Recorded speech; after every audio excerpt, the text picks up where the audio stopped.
Bersyukur di pemerintahan saya ini saya sekali lagi sangat dibantu oleh Pak Wakil Bupati yang basicnya sudah alhamdulillah ya, kalau saya bilang sudah tamat dari soal pemerintahan, tetapi yang saya syukuri apapun itu dia sebagai senioritas di pemerintahan, memang dia lebih tua dari saya, tetapi semua hal yang terkait kebijakan itu selalu itu tetap ada di tangan saya.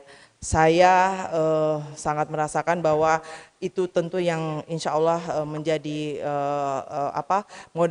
modal kuat saya untuk bersama Pak Wakil kita bisa menjalani ini pemerintahan tentu 5 tahun, mudah-mudahan tanpa ada kerenggangan atau apapun yang terjadi, karena baru itu selalu ada dalam posisi bupati, bukan selalu ya, beberapa kali terjadi, beberapa sebelumnya punya pengalaman kepala daerah kurang baik, tidak ini dengan wakil, dan kemudian akhirnya kan yang rugi itu masyarakat dan ASN sendiri. Itu yang menjadi catatan penting untuk saya, sehingga dalam pemerintahan saya sangat menghargai keberadaan dan tugas Pak Wakil Bupati.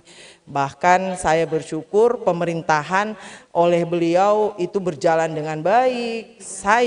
Tugas saya adalah dengan jaringan yang saya miliki, saya mencari anggaran di pusat, dan itulah kolaborasi kami yang memang ya mungkin juga sangat berpengaruh pada apa yang kami dapatkan saat ini tentunya.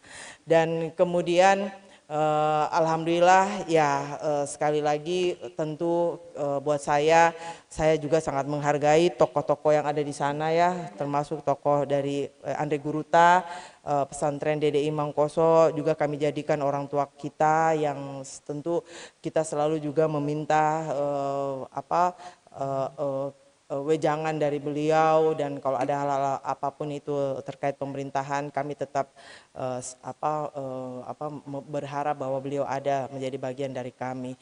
Dan alhamdulillah juga kita bersyukur pemerintah provinsi memberikan bantuan jalan dengan anggaran 5 miliar dari jalanan yang masuk di DDI Mangkoso. Itu karena pada saat Pak Gubernur datang pada saat Hari Santri, alhamdulillah dengan menyinggung sedikit bahwa Pak Gub kasih apa hadiah untuk orang masyarakat dari Mangkoso, ya sudah, jalannya kami perbaiki. Alhamdulillah 5 miliar itu berkat ngomong-ngomong sambil lalu dengan Pak Gubernur. Nah, itulah cara-cara itu juga ternyata ya alhamdulillah saya sangat merasakan itu. Jadi intinya stunting dan kemiskinan, dan kemudian bagaimana kami berpihak pada perempuan khususnya yang terkait dengan misalkan juga Kak Emma dari wanita tani, itu saya sangat sangat punya perlakuan khusus terhadap itu. Bahkan Kepala Dinas Pertanian saya selalu tekankan bahwa jangan pernah kau tidak berikan ruang kepada kelompok wanita tani. Alhamdulillah nanti ini nggak lama lagi Kak Emma, saya akan membagi bibit lombok kepada kelompok wanita tani, karena kenapa juga lombok penting juga buat kita menjadikan perhatian, karena inflasi terbesar juga itu ada itu dari cabai. Nah, makanya kami menggalakkan ini penanaman cabai di kelompok-kelompok wanita tani yang ada di Kabupaten Baru. Dan ya mungkin itu Kak Emma terkait dengan pernikahan anak, memang cukup besar alhamdulillah jumlah pernikahan anak di Kabupaten Baru. Ya mungkin memang ada kondisi tertentu, tetapi memang itu juga tidak dilepaskan daripada lapangan kerja.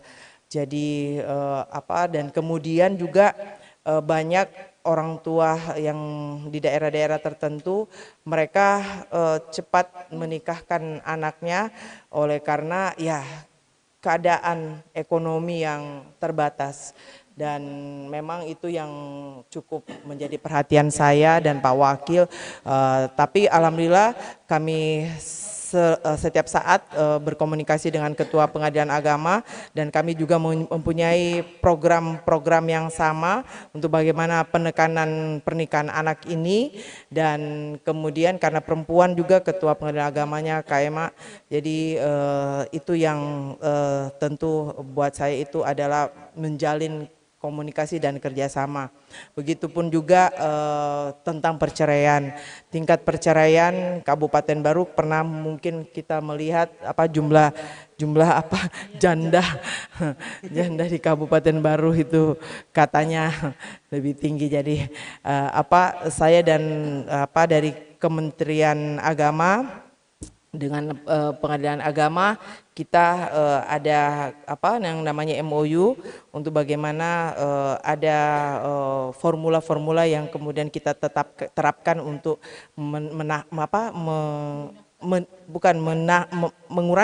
mengurangi tingkat perceraian dan pernikahan anak di Kabupaten Baru. Ya, sejauh ini ya 1 tahun di pemerintahan saya dan Pak Wakil, alhamdulillah memang ya saya bisa merasakan bagaimana tantangan-tantangan yang harus kami hadapi dengan kondisi keuangan yang terbatas, tetapi sekali lagi kita bersyukur bahwa tingkat ekonomi masyarakat Baru itu mulai kelihatan membaik, dan khususnya terkait dengan adanya program-program strategis dari pusat yang memang juga dari situ menyerap tenaga kerja yang memang kalau di Kabupaten Baru itu saat ini kami sangat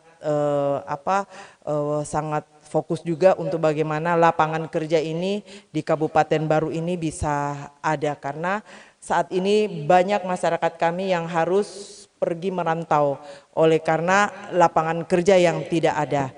Itu menjadi masalah utama, lapangan kerja. Kadang-kadang masyarakat kami harus pergi jauh merantau ke Morowali.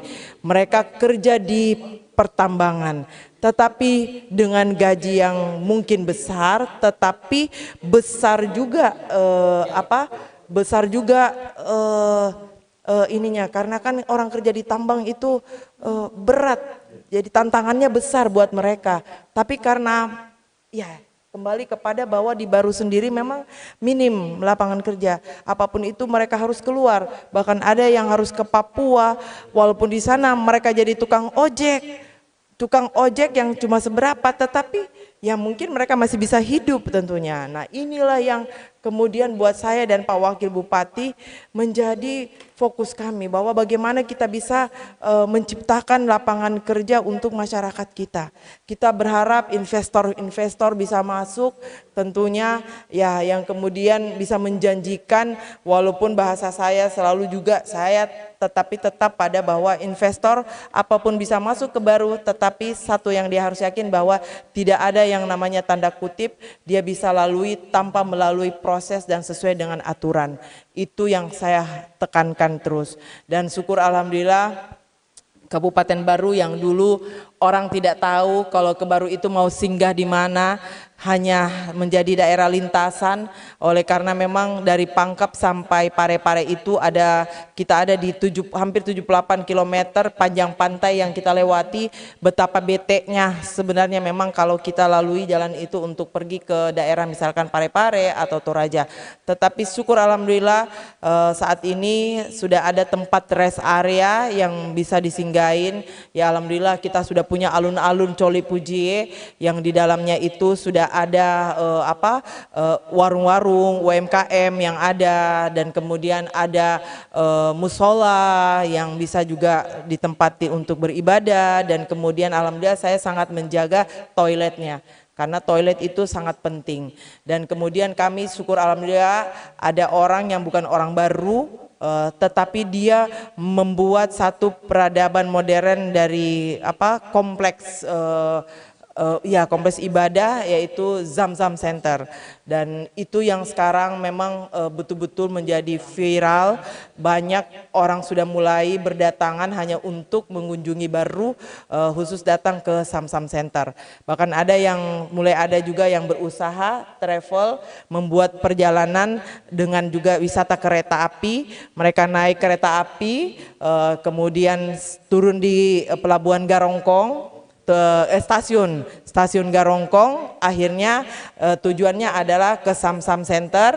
Setelah itu kulinernya bisa di belakang rumah nenek, atau ada juga yang tempat makan Maruko, dan kemudian kami punya juga di lapangan Sumpang itu kayak sudah banyak juga kuliner-kuliner, ada yang enak pisang ijonya, mie keringnya, dan ya yang lain-lainnya deh. Pokoknya sekarang baru itu memang butuh ini sosialisasi.